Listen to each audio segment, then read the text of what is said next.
Muito bem, começando aqui mais uma edição do nosso podcast Atualizando Urandi, trazendo em mais uma semana para vocês sempre um convidado muito importante, um convidado que vem bater um papo com a gente, e hoje não vai ser diferente. Você já acompanhou aí a divulgação, os cards, o nosso vídeo de divulgação. Eu estou aqui com ela hoje, uma pessoa muito importante aqui em Urandi, que tem feito uma colaboração na nossa educação especial, muito importante. Ângela Camargo está aqui com a gente. Eu já gostaria de dar aquelas boas-vindas a você, Ângela, e agradecer pela sua presença aqui. A gente que está tentando esse podcast, que já faz muito tempo essa edição, e agora veio acontecer. Eu gostaria que você nos trouxesse hoje muitas informações importantes sobre a educação especial em Urandi. Seja bem-vinda, minha querida. Muito obrigada, boa noite a todos e a todas. É um prazer imenso estar aqui e principalmente falando, né, de um grande desafio que é a educação especial e inclusiva. Ângela, é o seguinte, o nosso papo, para iniciar, tem que ter um bom café. Você toma café? Muito. Gosta de café? Demais. Aqui nos bastidores, ela estava me falando que ela já conhece o café do nosso patrocinador. Muito. Parabéns, Marcelo, pelo belíssimo café. Então eu gostaria de convidar você para tomarmos um cafezinho aqui para a gente iniciar o nosso papo. Já agradecendo aqui o nosso patrocinador, Café da Serra. Esse é o café que é cultivado, processado, empacotado lá na Fazenda Saco da Onça, pelo meu grande amigo Marcelo, nosso patrocinador. Inclusive, eu gostaria de lembrar todo o nosso povo que você pode encontrar o Café da Serra para comprar na feira, na nossa feira de Urandi, ali em frente ao mercado municipal, aos sábados, ou então você pode entrar em contato pelo 77991 24 43 83. Você vai falar com o meu grande amigo Marcelo, do Café da Serra. Muito bom café, né, Ângela? Muito bom, delicioso. Eu adoro café, e o cafezinho assim, torrado na hora, que a gente sabe a procedência, é melhor ainda. Muito bem, vamos lá, né? Minha amiga Ângela, hoje a gente vai bater um papo muito especial por aqui. Eu gostaria que você já começasse falando quem é você, né?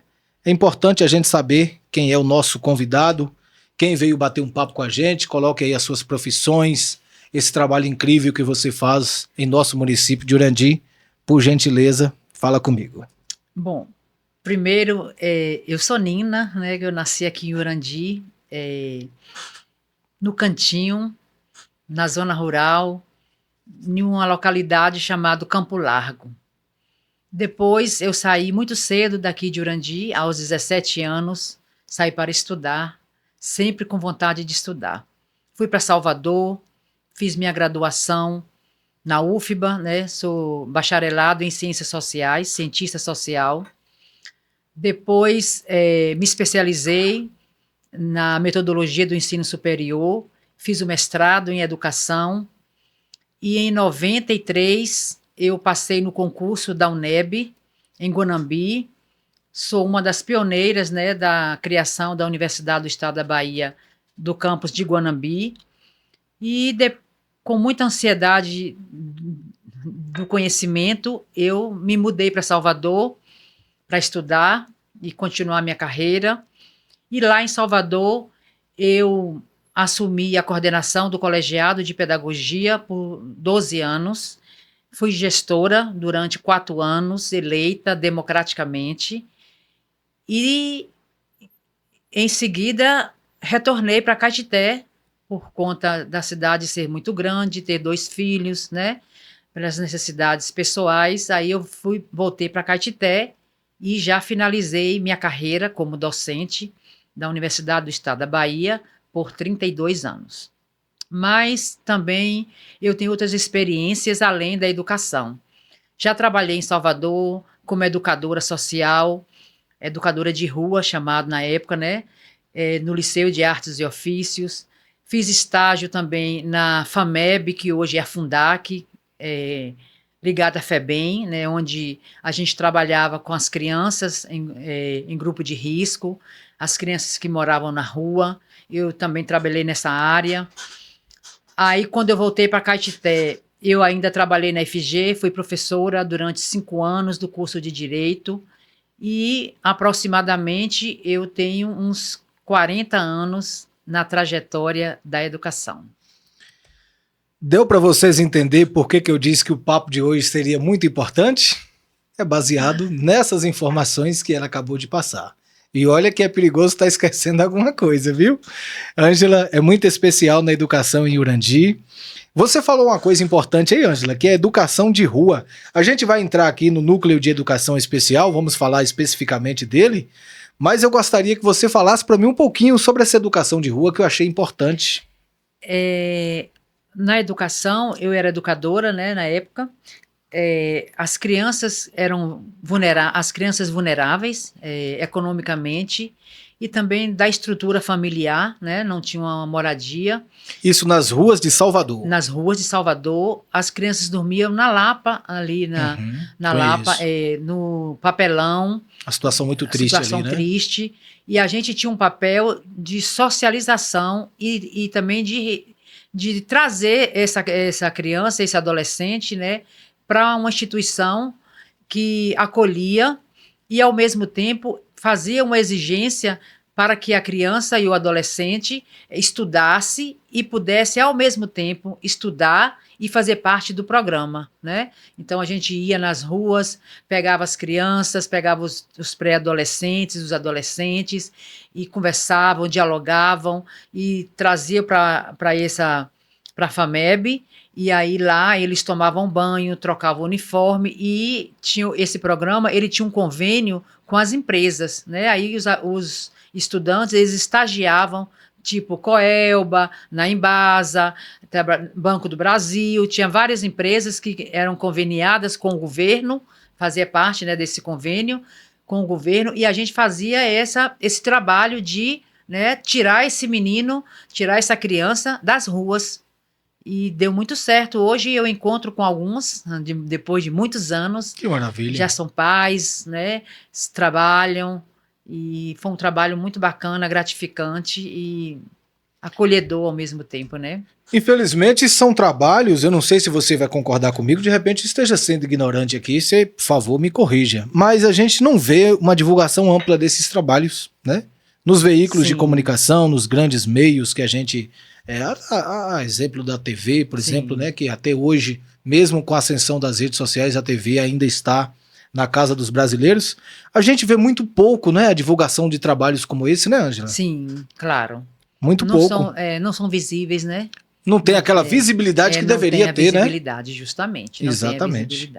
É um trabalho muito bonito, muito importante, e você deve ter mudado muitas vidas, você, toda a equipe. Você falou, mas eu acho que eu acabei me distraindo aqui na sua fala. Existe um centro, uma instituição que faz esse trabalho, Ângela? Na época, hoje ainda tem, que hoje é a Fundac, né? É uma instituição do governo estadual, justamente com programas ligados ao social, justamente para... se resgatar é um termo assim meio complicado, né? Não gosto muito da palavra resgatar. Para trazer as crianças para um mundo melhor, né? Transformá-los em cidadão digno de exercer sua cidadania. E o programa era para isso, e inclusive a condição de estudar, porque você estudando, você também adquire mais dignidade, né? Aí muito fazer essa parceria, só podia participar do programa quem realmente estivesse na escola, né? Então era importante justamente na época por isso. Então o adolescente ele estudava e ao mesmo tempo fazia parte desse programa. Muito bem, Ângela. E agora a gente vindo para a nossa realidade, para nosso município, né? Para Urandi. Aqui a gente tem o NEEL, não é isso? Que é o núcleo... NEEL, seria eu NEEL. Chamo NEEL, né? Fica mais fácil, né? Mais fácil, Que é o Núcleo de Educação Especial que está implantado já agora no município. Inclusive, a Ângela falou para mim, Edmar, eu vou no seu podcast, mas deixa ficar tudo certinho, deixa estar tudo ok, para eu saber quais são as informações que eu realmente vou levar. Então, se ela me procurou agora e disse que está tudo pronto, eu espero que já esteja implantado, que já esteja em pleno funcionamento esse núcleo, não é isso? Eu gostaria que você falasse um pouquinho sobre ele. Bom, A concepção do NEO, né, do Núcleo de Educação Especial, parte do meu projeto. Hoje eu já sou aposentada da UNEB, né? Mas quando eu trabalhava na UNEB, eu desenvolvi, há uns 16 anos atrás, um projeto de extensão e pesquisa que a temática era assim, o olhar do outro sobre as diferenças, a inclusão das pessoas com deficiência no contexto escolar. Então, eu tive essa curiosidade, essa curiosidade de investigar, né, como é que as escolas recebiam, acolhiam os alunos que tinham necessidades especiais, né? E aí eu comecei a perceber que foi um presente de Deus. Na época, quando eu fui diretora na UNEB, em Salvador, eu, como gestora, foi criado o primeiro curso de pós-graduação na UNEB, na minha gestão, sobre educação inclusiva, na perspectiva da educação especial. Depois eu fui olhar, através de uma amiga que me alertou, que eu não tinha muita recordação, sobre as minhas as monografias que eu orientava enquanto professora do TCC. Aí eu fui olhar nos meus enviados, a maioria 90% das minhas orientações era na área da inclusão. Então eu estava sendo preparada para entrar na inclusão, para fazer parte da inclusão. Aí, quando eu cheguei em Caetité, como professora também, eu desenvolvi esse projeto, né, da inclusão, e comecei a também orientar os TCC, as monografias, na área da inclusão. Aí, quando eu tomei conta de mim, eu já estava na inclusão, né? Tenho, assim, essa visão da inclusão no sertão produtivo, porque eu já orientei monografias de vários municípios, né? Já fiz também palestras em vários municípios. Quando eu morei em Rio de Contas, eu desenvolvi esse projeto de extensão lá também, né? E depois, dentro desse projeto, tem muitos objetivos que ainda não foram concretizados, mas serão, e muitas metas. E um dia eu vim aqui em Urandi e cheguei até ao gabinete do nosso querido prefeito Arley, que é um visionista, né? Uhum. E ele já tinha no seu programa de governo a implantação da educação especial e inclusiva aqui no município. Aí conversamos, falei sobre o meu projeto e falei com ele que era necessário a criação de um núcleo. E o núcleo também faz parte de um dos objetivos do meu projeto.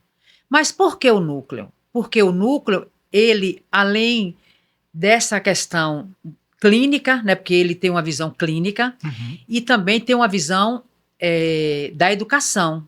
Ele é clínico e pedagógico ao mesmo tempo. Então, tem uma equipe multidisciplinar e também nós realizamos um trabalho interdisciplinar com toda a nossa equipe.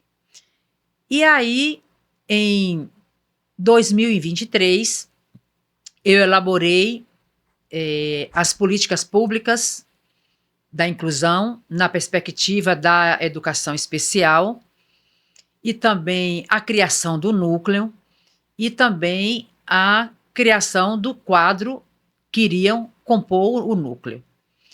Os projetos foram aprovados em 23 de dezembro de 2023, com a Lei 321, 322 e 361, 362 e 363, que é a lei que aprova tanto a educação inclusiva na perspectiva da educação especial. Aí também foi aprovado e sancionado pelo prefeito a criação do núcleo de educação especial e também o quadro de funcionários, de profissionais especializados para trabalhar no núcleo. Porque não é o profissional em si só. Então, para trabalhar lá no núcleo, precisa uma especialização na inclusão. Convívio, né? Um convívio, justamente, uma vivência, Uhum. né? Então, o núcleo, ele tem uma natureza científica, acadêmica, e também tem uma natureza pedagógica, né? Então, ele é baseado em evidências científicas. É porque também eu pesquisei muito, eu estudei muito sobre a inclusão, ainda estudo, né? Participo de congressos, e a criação do núcleo tem como base, tem como suporte teórico, metodológico, a ciência, né? Então, não é só a questão do atendimento clínico em si, né? Então, tem toda uma perspectiva científica sobre a educação especial na perspectiva da educação inclusiva. Ângela, nós estamos falando de um núcleo físico, ou seja, é algo que é distribuído para as escolas. Não, melhor, vou refazer minha pergunta. Nós estamos falando de um núcleo físico, ou seja, é uma casa de atendimento, ou nós estamos falando de um núcleo que será feito, distribuído para as escolas? Porque às vezes as pessoas que estão nos assistindo, Sim, claro. a gente está falando de núcleo, né? Então é bom que as pessoas entendam o que seria o núcleo no caso aí. Bom, primeiro, o núcleo, ele tem o nome de núcleo por essa natureza, clínica e pedagógica. Por isso que a gente não foram várias discussões com vários teóricos, inclusive que eu já faz parte das minhas referências bibliográficas, né? Fiz várias consultas, e o núcleo é por essa natureza, tanto física e quanto pedagógica nas escolas, né? Então, nós temos um espaço físico, né, criado pelo nosso prefeito, o Arlen, que ele tem essa sensibilidade voltado para a inclusão, né? Não posso também deixar de falar do nosso secretário, que me dá toda o amparo, o amparo, a confiança, sabe, no meu trabalho. Ele tem essa confiança no meu trabalho.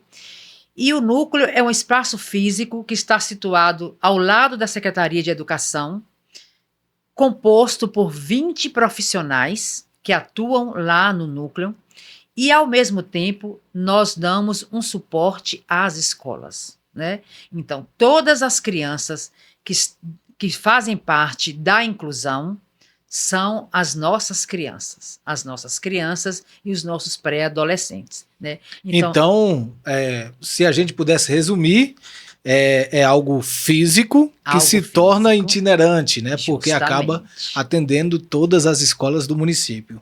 Todas as escolas do município. Eu perpasso por todas as escolas do município, porque, primeiro, eu não posso ficar sentada esperando que alguém venha me procurar sobre algum problema, né, ou alguma orientação. Então, sim, eu acho mais eficaz e eficiente essa minha itinerância por todas as escolas, né, em especial mais da zona rural, porque a gente vê que tem também, assim, uma demanda também maior, né, apesar da zona urbana ser mais populosa, né, e povoada, mas a gente vê que tem muitas demandas na zona rural, e eu perpasso por todas as escolas, sem distinção de nenhuma, dando esse suporte, essa orientação nas escolas. Essas visitas, elas são feitas semanais, mensais, ou é por solicitação? Como seria, Ângela? Por solicitação, né? Às vezes o aluno desregula na escola, às vezes a escola tem que ter empatia, né? Porque a educação inclusiva se faz com empatia, sim, com amor, com humanidade, né? Se não tiver... às vezes a gente cobra muita formação. Eu sou acadêmica, defendo muito a formação acadêmica, é preciso estudar, é necessário, né, estudar. Mas não é tudo. Não é tudo, não é tudo, sabe? E a inclusão, mesmo com a formação, se você não tiver empatia, se você não tiver humanidade, se você colocar no lugar do outro, né? Se colocar no lugar do outro, sentir a dor do outro, aí a inclusão não flui. Realmente. E aí a gente vai falar também um pouquinho sobre os profissionais que compõem esse núcleo, porque não, você disse que são 20 Tomar um profissionais. cafezinho. Isso, aproveite aí. Você disse que são 20 profissionais, né, se não me engano, que trabalham nesse núcleo, não é isso? E aí, 20 nesse caso, profissionais, justamente. esses profissionais também fazem essas visitas, ou seria, como é que eu posso te perguntar, seria designado cada profissional para, por exemplo, tem uma parte de profissionais que vai para a zona rural, a outra parte de profissionais atende a cidade. Como é que funciona? Bom, na qualidade de diretora, né, porque a direção do núcleo é sobre minha responsabilidade, e essa itinerância eu faço, né, eu faço sozinha essa itinerância, e quando necessário eu faço com Carla, que é a nossa coordenadora pedagógica. Em relação ao PEI, que é o Plano Educacional Individualizado, as atividades adaptadas e todas as demandas que existem nas escolas em relação à inclusão, eu preciso estar por perto, né? Mas em relação aos profissionais, os profissionais, eles atendem lá no núcleo, no espaço lá ao lado da Secretaria de Educação. Todos têm a carga horária alta, né? Porque nós temos uma clientela, uma demanda muito grande, né? Então eles atendem lá no núcleo.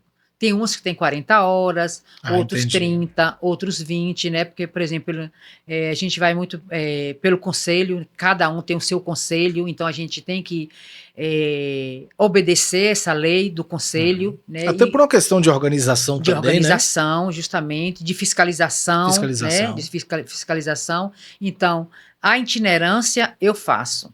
E esse ano, agradecendo mais uma vez ao nosso querido secretário Edson, Que esteve com a gente aqui na semana justamente, passada. né, falando da importância da Sim. educação, que a educação transforma e Sim. realmente transforma, né? Realmente. Realmente transforma. E nós temos fatos, evidências científicas que a educação transforma. Então, os profissionais atendem lá no núcleo, né?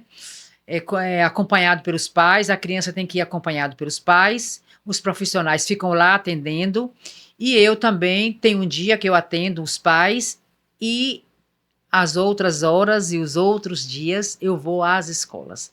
Ou quando sou solicitada pela direção, né? Ou então eu vou mesmo para conferir. Para conferir e para pisar no chão da escola, porque a gente só consegue compreender a realidade fazendo Estando parte. No espaço, né? Estando no espaço. Eu fico só pensando o tempo que você não deve ter quase, né? Porque a demanda é muito grande, né, Ângela? É muito grande. A demanda é muito grande e ainda temos uma demanda maior ainda nas estatísticas da Unesco, da ONU, do mundo inteiro, né? Nós temos uma estatística alta que a inclusão vai aumentar muito o número das pessoas que têm transtorno do neurodesenvolvimento, as pessoas que têm deficiência ou que têm altas habilidades, superdotação, é um número estimado de aumento, de muito aumento. Por falar em estimativa, em números, você que está nesse cargo, né? 40 anos, você disse que você está na educação? 40 anos. Mais especificamente para a questão da educação de inclusão, né? Educação especial. Você acha, Ângela, que aquele período de pandemia colaborou para que as crianças também pudessem ter uma quantidade maior de crianças nascendo com alguma deficiência? Você tem percebido isso? Aumentou depois da pandemia? Bom, assim, porque assim, a gente hoje, a inclusão, ela é explicada muito pela neurociência, sabe? Tem muitos fatores, são muitos fatores na realidade, não tem um fator único, são vários fatores. Tem os fatores genéticos, né, as predisposições genéticas. Nós temos também cientistas que falam muito sobre os agrotóxicos, os remédios, aqueles remédios que, como é que fala, que os psiquiatras passam, né, os ansiolíticos, né, também é um fator que pode desencadear os transtornos. Temos também os usuários, né, de Drogas, né? drogas químicas, né, que Entorpecentes. também são fatores também que podem desencadear. E sobre a pandemia, eu não acho que, não sei se está relacionado à pandemia em relação a esses transtornos, né? Não há um estudo ainda dizendo que a pandemia também desencadeou alguns transtornos, mas ainda a neurociência ainda nesse momento não aponta nada em relação à pandemia, Eu né? achei À Covid. oportuno, perdão, eu achei oportuno te perguntar isso, Ângela, porque a gente sempre vê diariamente informações nas redes sociais que muitas delas são verdadeiras, muitas delas são para ganhar o tal do like, né? É, Do engajamento. justamente. Mas eu vi esses dias um cientista dizendo que a genética humana, depois desse período de pandemia aí, que foi um período muito difícil, né, para toda a humanidade, que ao longo prazo, até mesmo as próprias vacinas, que muita gente criou-se em cima disso, até um certo preconceito, eu não vou vacinar, eu não vou vacinar, mas beneficamente a vacina veio para salvar, né? Abaixo de Deus, se não fosse a vacina, eu acho que deveria estar morrendo gente até Sim, pouco tempo atrás aí, até sim. que realmente a pandemia acabasse. Mas eu achei oportuno te fazer essa pergunta, porque ninguém está falando disso ainda. Como você tem tantos anos nesse ramo, né? Sim, E claro. essa educação inclusiva, especial, mais próxima, mais de perto, por isso que me causou essa preocupação e essa curiosidade. Mas segundo então o que você me diz, não tem como afirmar se a pandemia tenha mudado alguma coisa geneticamente nas crianças que estão vindo aí nesse período pós-pandemia, né? Mas porque também a gente está, o mundo está presenciando muitas doenças, né, que ainda não se sabe a causa, e também a gente tem que perceber que a vacina, ela foi criada com muita rapidez, e Isso. quando você tem acesso à ciência, a gente sabe que uma vacina não se cria assim rápido, Uhum. né? É um estudo prolongadíssimo, né, de muitos testes, né, para saber se da eficiência, da eficácia. E a gente sabe que as vacinas criadas durante a Covid, né, foram rápidas pela Foi mesmo para emergência do salvar vidas, momento para né? salvar vidas. Então, É, a gente, né, não podemos também acusar as vacinas, né, é. uma vez que foi uma problemática no mundo inteiro, e eu acho que a ciência também é um pouco processual, né? Então, acho que daqui 10 anos teremos mais evidências É o que eu ia se dizer. É realmente cedo ainda, né, é para a gente cedo, é afirmar muito alguma coisa, cedo, né? justamente, é muito cedo. É verdade. Agora a gente vai falar um pouquinho sobre os procedimentos. Você já passou muitas informações, falou aí, né, sobre os profissionais que compõem, né, 20 profissionais compondo esse núcleo de um trabalho incrível. Trabalhar com inclusão é muito importante, porque nós viemos de tempos difíceis que as crianças especiais não sabiam muito o que fazer, né?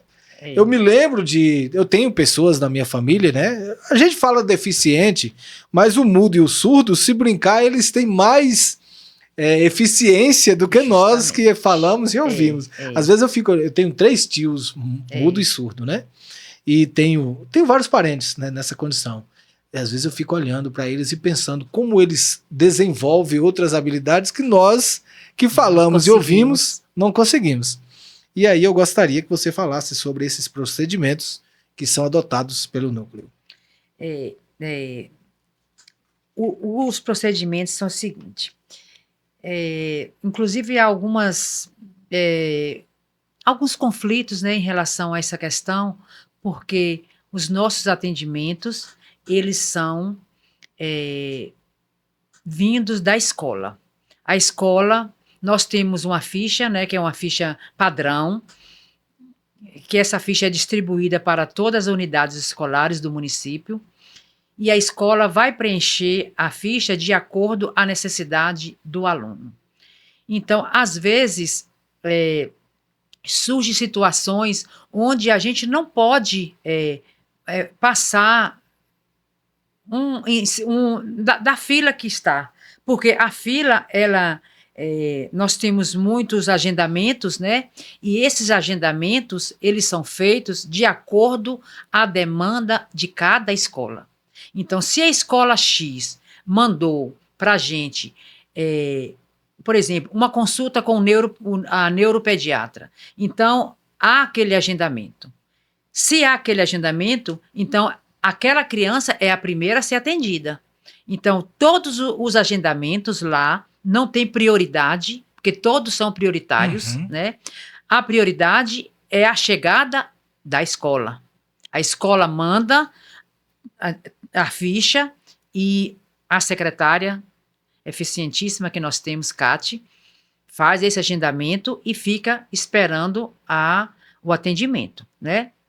Inclusive, nós temos uma demanda muito alta, tem muitas pessoas ainda, muitas crianças ainda que não foram chamadas por conta da demanda que nós temos, né? Apesar de termos 20 profissionais, mas nós temos, se não me falha a memória, uns 350 ainda na espera, e no atendimento, uns 400 que já foram atendidos, né?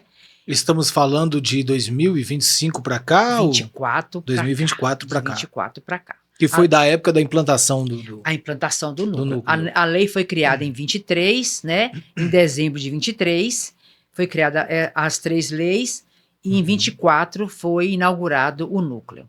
Então, nós ainda somos bebês, né? Tá engatinhando Estamos ainda. na fase embrionária ainda, mas já atendeu 400 pessoas. Já atendeu. É um número significativo. Justamente. Significativo. E é importante a gente frisar também, eu não sei se eu posso afirmar isso, você é quem tem, né, propriedade, mas a maioria desses atendimentos são feitos aqui no município, não é isso? Por profissionais daqui.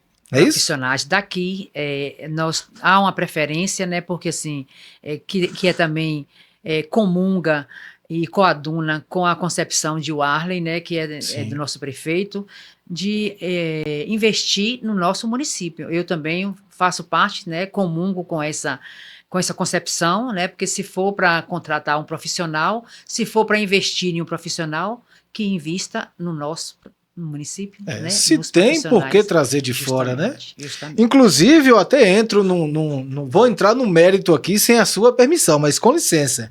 Você, com toda essa bagagem de profissional, né? Uma bagagem grandiosa, e rodou o Brasil quase todo oferecendo o seu trabalho, né? Sua experiência, sua competência lá fora. E só em 2023, 2024, que foi quando você começou a efetivar os seus trabalhos aqui?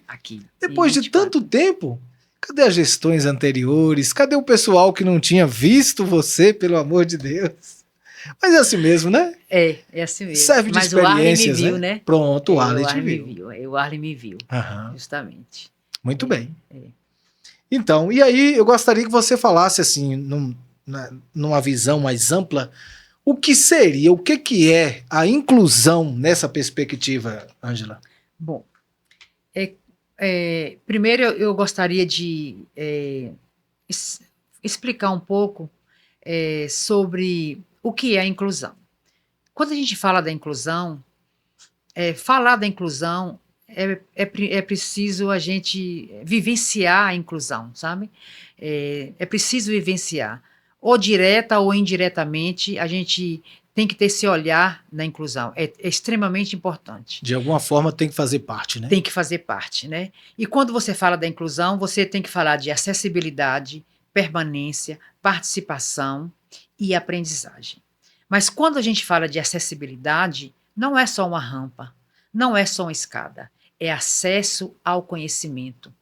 É acesso a todas as oportunidades que os outros têm também, né? Então, para mim, na minha concepção, quando a gente fala em educação especial e educação inclusiva, a gente precisa falar em equidade, né? Então, o que significa equidade? Equidade é direito às mesmas oportunidades. E na inclusão, a gente precisa oferecer as mesmas oportunidades para os nossos alunos da inclusão. Isso é necessário. E eu queria esclarecer também sobre a LDB, porque a LDB, no seu artigo, se não me falha a memória, 56, 57, 58, fala assim, do portador de deficiência, que foi um termo utilizado por muito tempo, porque a lei muda, né, as coisas mudam, o mundo muda, graças a Deus, nós mudamos, que né, bom, assim, né? nós mudamos. Tomara que seja sempre para melhor, né, Ângela? Para melhor, justamente, né? Beber o cafezinho de Marcelo aí, gostoso. Já deve ter esfriado, né? Esse ar frio aí, mas... Mas bote um pouquinho aqui, por favor. Isso, vamos requentar ele. Muito gostoso o café. Muito bom. E aí, hoje, a gente não pode mais falar portador. Portador é o quê? Aqui é o meu anel, eu estou portando o anel, né? Então, interessante isso. Esse anel é meu, eu porto ele, aí boto no meu dedo. Quando eu quiser tirar, eu tiro. Já não estou portando ele mais. Então, quando a gente se refere à inclusão, a gente não pode mais utilizar o termo portador, que hoje se constitui como um termo preconceituoso, capacitista, né? Então, hoje, a gente se refere às pessoas... por muito tempo foi falado assim, né? Por muito tempo, há muito tempo, 96, né, a LDB, acho que foi implantada, entrou em vigor em 96, se não me falha a memória, a gente utilizava esse termo portador. Hoje, a gente se refere às pessoas, que eu também não gosto do termo deficiência. O que é deficiência? Às vezes você lhe falta a visão, mas não é a deficiência. É o que eu acabei de falar dos meus tios lá, eu acho tão feio, então, deficiência, né? É um termo muito feio, pesado, eu acho. Parece muito que é incapaz, né? Justamente. Soa como incapacidade, né? Como incapacidade. Então, quando a gente se refere às pessoas que têm alguma limitação, a gente tem que falar a pessoa com deficiência. Esse é o termo, que é um termo que não é preconceituoso, né? Por que a gente utiliza esse nome? Capacitismo. É quando você acha que a pessoa que tem deficiência é incapaz. Mas é o contrário, todos têm capacidade, todos têm potencialidade e tem algumas limitações. Todos nós temos limitações. Eu acho que não tem nenhum ser humano que não tem limitação. Qualquer tipo de limitação nós temos, né? E as crianças neurodivergentes, né? O nosso público que é sobre os neurodivergentes, eles têm as suas limitações, mas também tem muitas potencialidades. Desenvolvem, né? Muitas potencialidades. É isso que a escola precisa compreender. E está atenta, né? E está atenta para as potencialidades, para aperfeiçoar as potencialidades e investir nas limitações. Isso é extremamente importante, né? Então, eu quero também fazer um pedido, né, às escolas para acolher mais as crianças da inclusão, porque as crianças da inclusão, elas têm um termômetro. São maravilhosas. São maravilhosas. Elas têm um termômetro nos olhos e no coração. No coração. Se você olha com o olhar atravessado, elas sentem, né? Se você olha com a cara de muxoxo, elas também sentem. Se você não tem a empatia, sabe? Não falta amor no coração, elas sentem. Elas desregulam, então a gente precisa tomar esse cuidado, sabe, do acolhimento. O acolhimento é extremamente importante na inclusão. Então a inclusão, ela só acontece de direito e de fato, onde houver esse acolhimento, essa humanização, né, e essa empatia. É preciso ter essa empatia para você compreender a inclusão. Porque eu sou mãe da inclusão, né? Eu sinto isso. Às vezes, quando eu vejo certas atitudes, eu me coloco na posição que eu sou mãe da inclusão, né? Isso dói no nosso coração. Quando a criança não é aceita, quando a criança é rejeitada, quando a criança é motivo de chacota para as outras crianças, né? Então, nós mães sentimos, né? E eu sinto a dor das mães também, como eu sinto a minha dor, né? Isso é importante, a gente ter isso em mente e mudar a nossa concepção. Mudar a nossa concepção. Nesse seu tempo de bagagem, como eu já venho aí citando, você percebe uma mudança positiva durante todos esses anos? Vamos colocar, vamos determinar aqui. De 20 anos, você tem 40 anos, vou colocar a metade. De 20 anos para cá, você consegue perceber se houve uma mudança positiva nessa inclusão? Estou dizendo não só das escolas, porque a escola já é um padrão, né? Que precisa ter, é necessário, é importante e tem que ter. Mas eu quero dizer assim, dos coleguinhas, dos pais dos coleguinhas, porque você acabou de falar que você é mãe da inclusão. Sim. De repente, os meus filhos pode não ter nenhuma limitação. E aí tem pessoas que por isso não acontecer em casa, já olha o filho do outro já, Sim. como você disse, com um olhar diferente. Justamente. Tem gente que fala assim, ô peninha, ô dozinha, como se fosse um desprezo. Sim. Às vezes não é nem o amor que está falando Sim, mais alto, é o desprezo. sim. Você consegue perceber se isso houve uma melhora positiva, Ângela? Ou ainda precisa trabalhar muito, ainda está muito longe de ter uma perspectiva positiva? Eu acho que houve sim uma melhora, uma grande melhora, né? Inclusive em 2025 que foi criada a LBI, né, no governo de Dilma Rousseff, da nossa presidenta, ela criou a Lei de Inclusão, a LBI, em 2015. 15. 2015 para cá é que houve essa mudança. Né? Essa mudança ela é registrada com a criação dessa lei, ela entrou em vigor e essa lei dá o direito à criança de estudar em qualquer escola.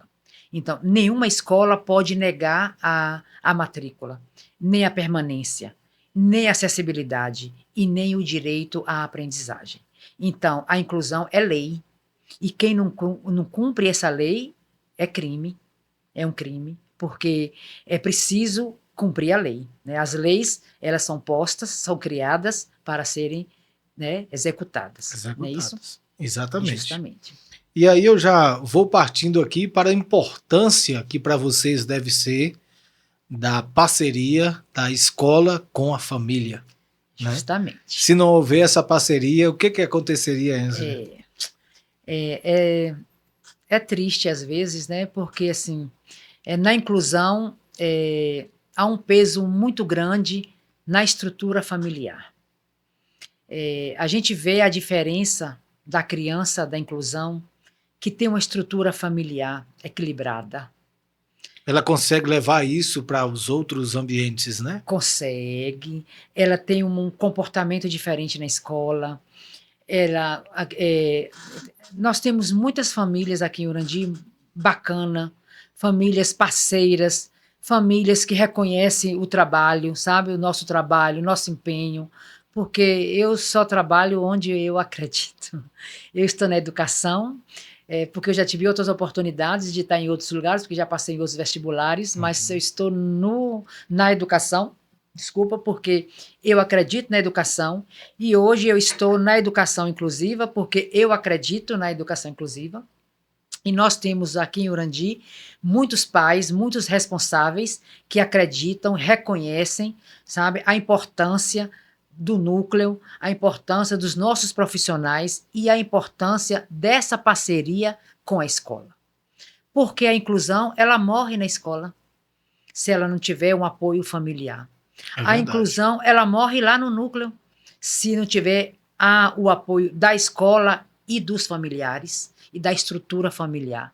Então, é um desafio muito grande o nosso trabalho, porque envolve todas essas questões, muitas questões da assistência social, né? Porque a estrutura familiar faz parte da sociedade, né? E a escola nada mais é do que o reflexo da sociedade. Quem é a escola? A escola somos nós, são os alunos. E quem são os alunos? São os pais dos alunos. Né? Quando eu compreendo a escola, compreendo a educação, eu compreendo que a escola somos nós. É a educação que nós temos que dar aos nossos filhos em casa, porque a escola ensina, mas quem educa são os pais. São os pais. São os pais, né? E há um mito também na inclusão que os alunos da inclusão são mal educados. Isso é um mito, né? Eu quero falar sobre isso, já pegando carona aqui, né, nesse parêntese que você abriu. A gente vê diversas formas de famílias educarem suas crianças especiais. Nessas convivências que a gente acaba tendo, ou de repente a gente esbarra na família de alguém, passa por algum momento ali junto, a gente costuma ver famílias criando os seus filhos especiais com muito zelo, mas também com muita disciplina. Outras famílias já gostam de, não, deixa fazer o que quer. Nessa questão, eu sei que é um pouco difícil a gente entrar nessa intimidade, porque cada um pensa de uma forma, né? Cada família tem a sua forma de criar seus filhos. Mas você, como profissional da educação inclusiva, da educação especial, qual seria, não existe um método, mas qual seria a sua, uma fala que você pudesse dar, principalmente para as mães, que na maioria das vezes fica mais tempo com os filhos, para as crianças especiais, Ângela, em relação a, às vezes, bajular, às vezes fazer as vontades, ou tem que haver uma disciplina mais cuidadosa, mais, com todo o carinho, é claro, mas mais especial para as crianças especiais? Bom, primeiro, essa temática é muito complexa, né? Há uma complexidade. Mas eu vou puxar um pouco para a minha formação enquanto socióloga. Uhum. Na sociologia, eu aprendi que a violência gera violência. Sim. Nós não podemos naturalizar a violência. Jamais. Uma vez a violência naturalizada, ela se torna uma atitude comum, né? Então, a gente precisa primeiro cortar isso no nosso lar, sabe? No nosso ambiente familiar. Então, no ambiente familiar estruturado, né, onde habita uma criança da inclusão, essa estrutura familiar, ela precisa não naturalizar a violência, né? Se tem um pai que grita demais, se tem uma mãe que grita demais, se tem um irmão que bate na irmã e é natural, sabe? Então, essas atitudes, elas vão se desdobrando cada vez mais. Até porque a violência não é só física, né? Não, a ela violência pode não é vir só por física, palavras justamente, também, né? ela é simbólica, ela é psicológica, a tipologia da violência é imensa, né? Existem vários tipos de violência. Então, nessa estrutura familiar, é preciso que haja um equilíbrio, porque a criança, mesmo da inclusão ou não da inclusão, ela precisa nascer em um ambiente estruturado, né? Mas eu não estou aqui me referindo à concepção nuclear de família, né? Porque a gente acha que família é pai, mãe e filho. Não é. A visão antropológica de família não é essa. Família pode ser seu vizinho que lhe ajuda, pode ser seu amigo que lhe ajuda, que lhe acolhe, né, assim? Então, a antropologia, ela nos convida a compreender uma visão ampla de família. Família, né? É o convívio, né? É o convívio, é o partilhar, é o acolhimento, né? Então, isso que é família. Então, a criança, ela precisa conviver com esse ambiente familiar, né? De qual estrutura seja a família, de qual formação seja a família, pode ser família nuclear ou não nuclear, sabe? Qualquer junção dos seres humanos, né? Mas tem que ser uma junção equilibrada. Você não pode naturalizar determinadas atitudes onde as crianças irão reproduzir essa atitude na escola, porque a escola é o reflexo da sua casa. Então, o que você ouve na sua casa, o que você aprende na sua casa, a criança vai replicar. Replicar onde? Na escola. Na escola. na escola. Então, quando você fala da inclusão, a gente precisa combater o capacitismo, a discriminação, o preconceito, também nas nossas casas. Não precisa você ter um filho da inclusão para você combater o preconceito, a discriminação e o capacitismo. Então, os nossos pais, né, todos os pais, eles precisam dialogar com as crianças sobre as diferenças. Porque nós não somos iguais, ninguém é igual a ninguém. Né? Como diz Paulo Freire, nós somos iguais nas diferenças. São as diferenças que nos igualam, não na igualdade, mas nas diferenças. Então, essa inclusão, ela tem que começar em casa. Né? Quando você vê se seu filho discrimina uma outra criança, porque às vezes as crianças, elas precisam ser orientadas, né? Exatamente. Orientadas. E aí eu queria responder agora essa questão dessa questão que você me perguntou, que eu não respondi. Né? Mais especificamente para aqueles mais enérgicos, né? Que sempre então, toda criança é diferente. Toda criança é diferente. Então, quando você fala da inclusão, você precisa falar de paciência, né? Porque na inclusão tem que ter paciência. Né? Persistência, né? Persistência, nada é impossível. É impossível alcançar isso. Não, de jeito nenhum. Tudo é possível. Basta acreditar, investir, trabalhar corrigir, o dia a dia, né? ter limites, porque a criança da inclusão também precisa ter limites. Claro que precisa ter limites. Né? E o limite, você não... ele não nasce com o limite. O limite, ele é aprendido. É nesse ponto específico que eu gostaria da gente dialogar sobre isso, porque a gente ouve muito, mas não pode botar limite, não pode reclamar, não pode orientar, porque às vezes já é um preconceito de repente, não é? Então, por exemplo, nós temos crianças que têm o chamado TOD, né, que é o transtorno opositor desafiador. E às vezes você tem que compreender essa característica, porque é uma característica, né? A gente fala, os transtornos não são, porque fulano é doidinho. Não, o transtorno é uma característica. Todos nós temos características. E o transtorno, né, do neurodesenvolvimento, o autismo, o TDAH, o TOD, o TOC, vários transtornos, né? Eles são características. Então, a gente não, é por isso que eu não gosto da palavra deficiência. São características que possuímos, né? Ou geneticamente, ou de outra forma. Mas, mesmo nessas características, é necessário colocar, ensinar as crianças o limite.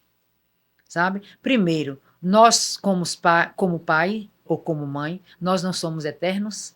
Verdade. Né? A gente precisa criar as nossas crianças da inclusão ou não da inclusão para o mundo. Prepará-las para o dia a dia. Prepará-las para o mundo, para enfrentar o mundo, né? Esse desafio aí que é enfrentar o mundo. Verdade. Então, e se você não consegue o não para a criança que tem um transtorno opositor, mas você tem estratégia. Sabe? Você tem várias estratégias. Você tem estratégia de ensiná-lo a respeitar aquele lugar que não pode abrir uma porta, que não pode adentrar sem ser chamado. Então, você consegue isso, né? Mas você não consegue isso, ensina uma vez e aprendeu. Não é assim, né? A gente tem que ensinar e esperar a médio, a curto e a longo prazo. Né? Mas é preciso ensinar. É preciso ter limite. Sabe? Isso é importante. É importante porque a criança vai virar um adulto. Já pensou um adulto sem limite? Não pode. Despreparado para a vida, né? Então a gente precisa ter essa consciência que a gente precisa ensinar. E tudo é ensinado. Às vezes a gente fala assim, porque a criança não consegue lidar com o irmãozinho. Mas se ela não consegue lidar com o irmãozinho, você ensina ela a lidar com o irmãozinho.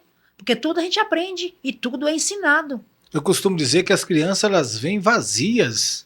Nós, pais, é quem temos o poder de compor essa criança do ensinamento, do conteúdo que a gente coloca.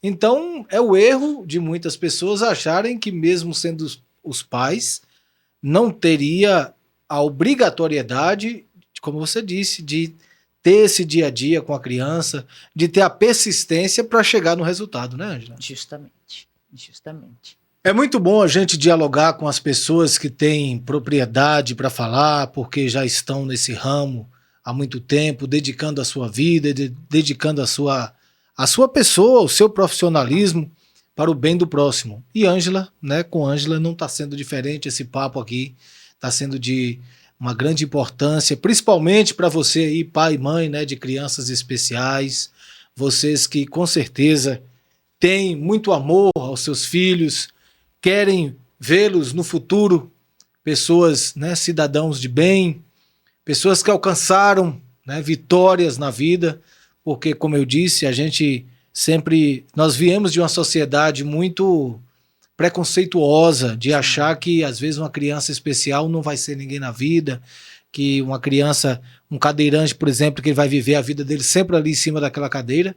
Pode ser que aqui, fisicamente sim, mas o que está aqui na nossa cabeça, que na maioria das vezes foi gerado lá quando a gente era pequenininho, os nossos pais vão passando para a gente. Então a importância das palavras que a Ângela acabou de colocar aqui é a persistência e acreditar em um amanhã melhor, porque é só assim que a gente vai construir uma sociedade, né, no futuro muito melhor. Ângela, a gente já está chegando ao fim do nosso papo. Aqui a nossa pauta ela é muito extensa.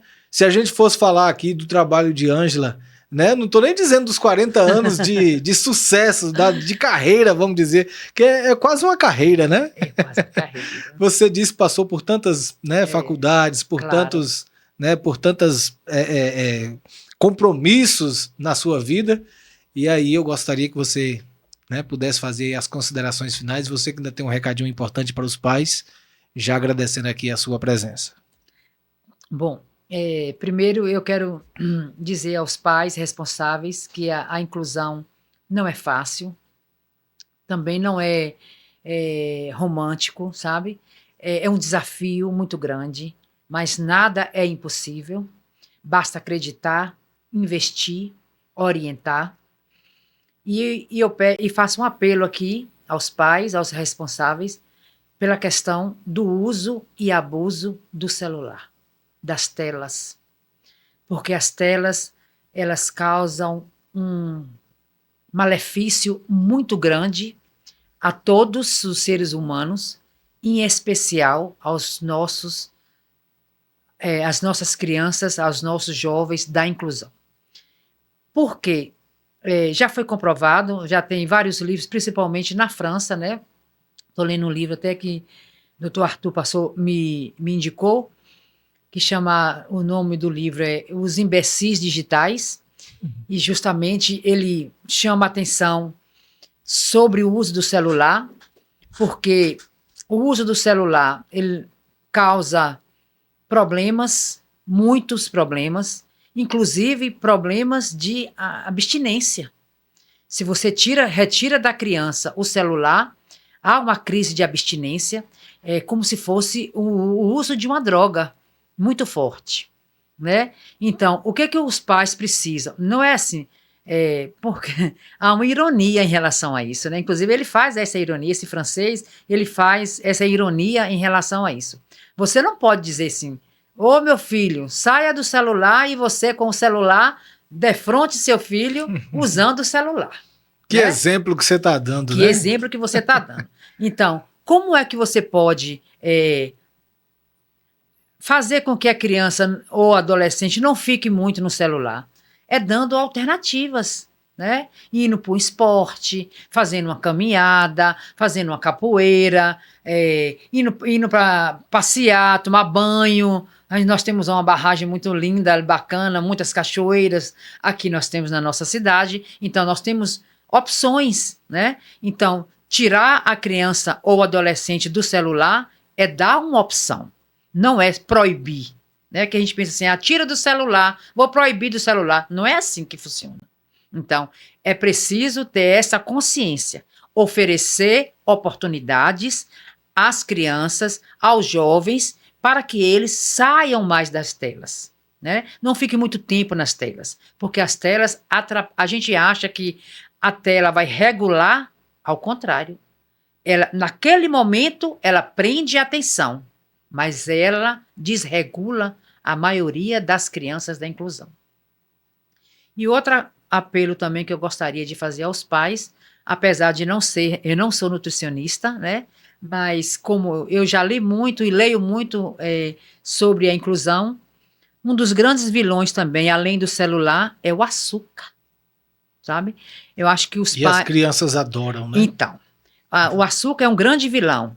E vai desencadear em outros problemas, sabe? Vai afetar até a aprendizagem das crianças, da inclusão, o uso do açúcar. Então, a gente precisa retirar da alimentação das crianças da inclusão os colorantes, né, essas comidas industrializadas, o açúcar. Eu vejo muito nas escolas, eu fico muito triste quando eu vou na escola, porque a escola está aqui de Urandi, porque eu conheço a região, praticamente quase todo o sertão produtivo, eu já atuei quase tudo, né, porque eu acho que eu sou do desafio. Trabalhei na UNEB em 220 municípios, em um programa da UNEB, então eu sou do desafio, né. Então, Urandi oferece uma educação de primeira qualidade, a alimentação nas escolas é inigualável. Que, inclusive, boa parte vem da nossa própria agricultura. Vem da nossa própria agricultura familiar, através do né? PA. Justamente. Uma alimentação muito bem feita. Você pode ir na escola sem avisar ninguém e você chega lá, tem uma comida de primeira qualidade, um lanche de primeira qualidade. E os pais precisam dar valor a essa alimentação oferecida nas escolas, sabe? Eu fico triste quando eu vou na escola e vejo o vaso, os baldes de lixo cheio de capo, cheio de todinho, né? De alimentos industrializados, uma vez que a escola oferece de primeira qualidade, uma alimentação de primeira qualidade. Então, os pais precisam trabalhar nesse sentido, de orientar seus filhos a alimentar na escola. E as crianças da inclusão que tenham a seletividade alimentar, porque isso é comum nas crianças da inclusão, passa no núcleo para uma terapia nutricional. Nós temos uma terapeuta eficientíssima, que ela faz a terapia alimentar com as crianças, para que as crianças possam lidar, né, e conviver com essa seletividade. Então... Tá aí um recado importante, né? Então. Nós já temos isso em Urandi. Já temos a nutricionista, né, Neia Duarte, ela trabalha lá no núcleo, e ela faz essa terapia nutricional para, primeiro, lidar, né, com a imagem do alimento, aí depois vem o processo de manusear o alimento, aí depois para começar a ingerir aquele tipo de alimento. Faz coxinha de feijão, várias opções, né, justamente para que as crianças possam alimentar bem, né, e a escola aqui oferece essa alimentação.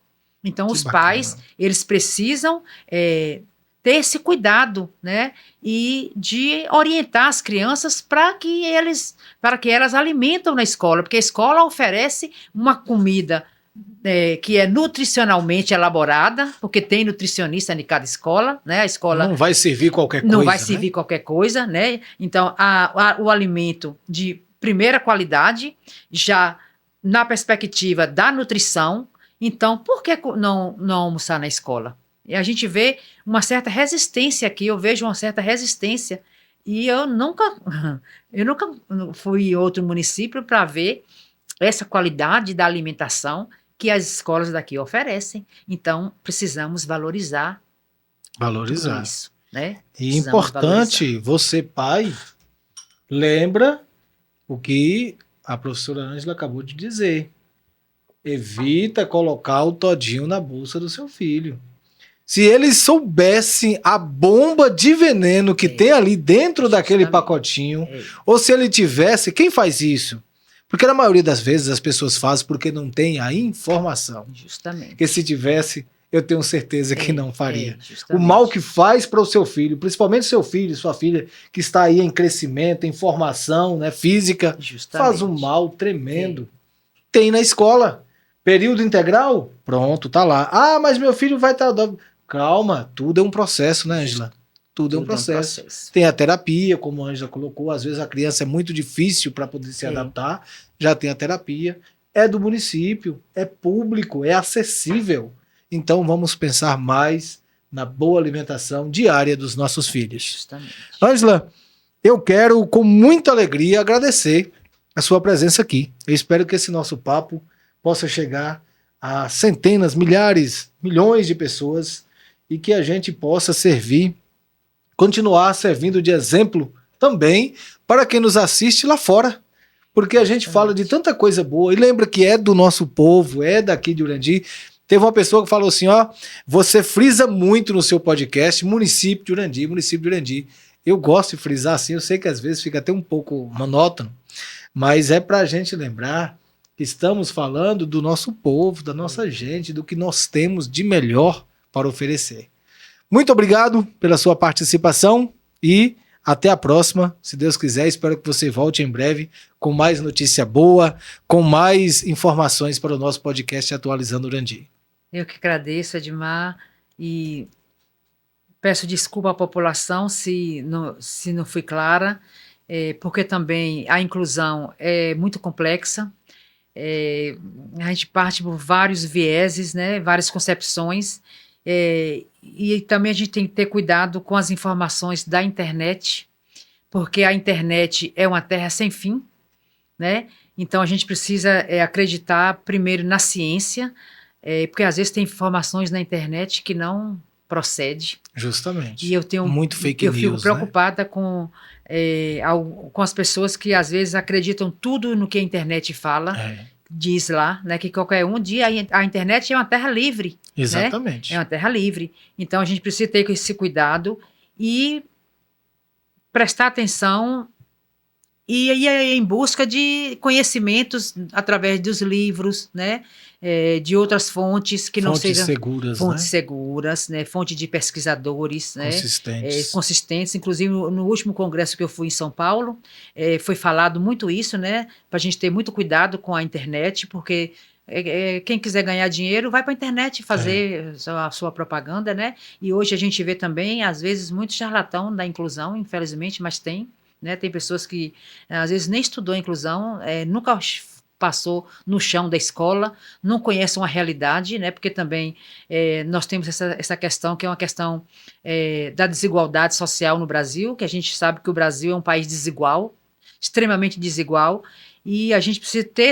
esse conhecimento, né, essa consciência, para a gente poder realmente compreender do que a gente está falando, né? Muito bem. E de compreender do que a internet nos proporciona, né? Esse é o meu recado, e muito obrigada. Eu fico muito feliz, emocionada, ainda estou